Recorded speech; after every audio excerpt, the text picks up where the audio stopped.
KPHP division పరిధిలో నెలకొన్న సమస్యలపై నేడు స్థానిక కార్పొరేటర్ మందాడి శ్రీనివాసరావుతో కలిసి ఎమ్మెల్యే మాధవరం కృష్ణారావు డివిజన్ వ్యాప్తంగా పర్యటించి సమస్యలను అడిగి తెలుసుకున్నారు.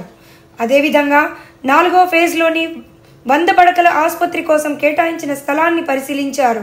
బీఆర్ఎస్ ప్రభుత్వంలో శంకుస్థాపన చేశామని, ఇప్పటికైనా ఆరోగ్య శాఖ మంత్రి స్పందించి ఈ హౌసింగ్ బోర్డు స్థలాన్ని స్వాధీనం చేసుకుని నిర్మాణానికి చేపట్టాలని కోరారు. అనంతరం వార్డు కార్యాలయంలో సమీక్షా సమావేశాన్ని నిర్వహించి ప్రజల నుంచి వినతి పత్రాలను స్వీకరించారు.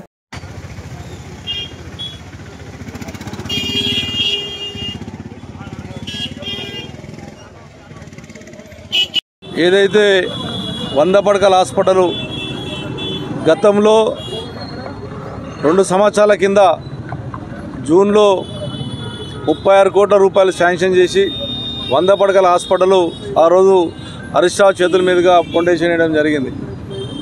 దాని అంతరం టెండర్కి వెళ్ళి టెండర్ ప్రాసెస్ అయ్యి కాంట్రాక్ట్ అలాట్ అయినప్పటికీ కూడా ఈ రోజు వరకు కూడా కుక్కట్పల్లి హౌసింగ్ బోర్డులో 100 పడకల హాస్పిటల్ కట్టలేనటువంటి స్థితిలో ఉన్నది ప్రభుత్వం. ఎందుకంటే ఈ హౌసింగ్ బోర్డు వాళ్ళు మీరు హ్యాండ్ ఓవర్ చేసుకోండి అని వాళ్ళు లెటర్ పెట్టారు ఆల్రెడీ కలెక్టర్ గారికి. కలెక్టర్ గారు ఇన్ని రోజుల నుంచి కనీసం 1 ఇయర్ నుంచి నేను కానీ హౌసింగ్ బోర్డు ఆఫీసర్లు కానీ మా స్థానిక కార్పొరేటర్ శ్రీనివాస్ గారు కానీ ఎంతమంది మెరబెట్టుకున్నా పోయిన కలెక్టర్ అంటే 2 రోజుల కింద కలెక్టర్ మారాడు కాబట్టి ఎంత మొరబెట్టుకున్నా చేయలేనటువంటి దుర్మార్గం స్థితిలో ఆ రోజు కలెక్టర్ గారు వ్యవహరించిన తీరు చాలా బాధాకర విషయం. ఆఫీసర్లు చేసి మేము ఇమీడియట్గా వర్క్ స్టార్ట్ చేస్తాం, ఇది హౌసింగ్ బోర్డు నుంచి హ్యాండ్ ఓవర్ చేసుకొని మీరు పంచనామా తీసుకోమని చెప్తే కూడా ఈ ప్రభుత్వం కనీసం పట్టించుకునే పాపన ఓలే. మొన్న 4th పేజ్లో ఒక అమ్మాయి డెలివరీకి బాలనగర్కి వెళ్ళిపోతే అమ్మాయి తల్లి ఇద్దరు, అబ్బాయి తల్లి ఇద్దరు కూడా అలాగే వైద్యం చక్కగా అందక ఇద్దరు కూడా చనిపోవడం జరిగింది. అయినా కూడా పట్టించుకునే పాపాన ఓలేదు, కనీసం యాక్షన్ తీసుకునే పాపాన ఓలే.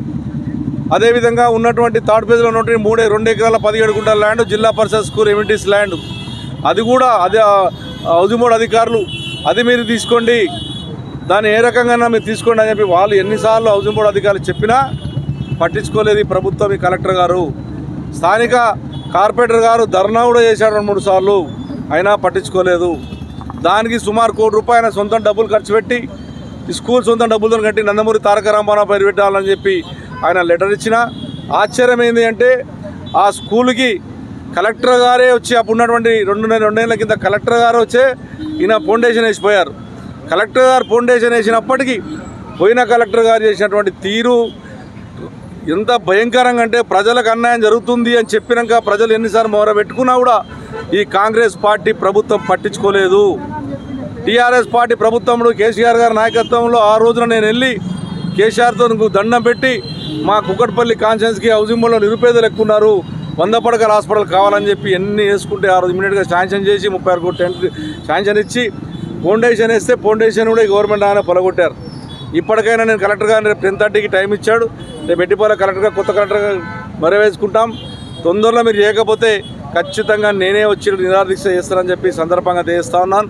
గవర్నమెంట్ మంచి పనులు చేయండి, మీకు సపోర్ట్ చేస్తాం.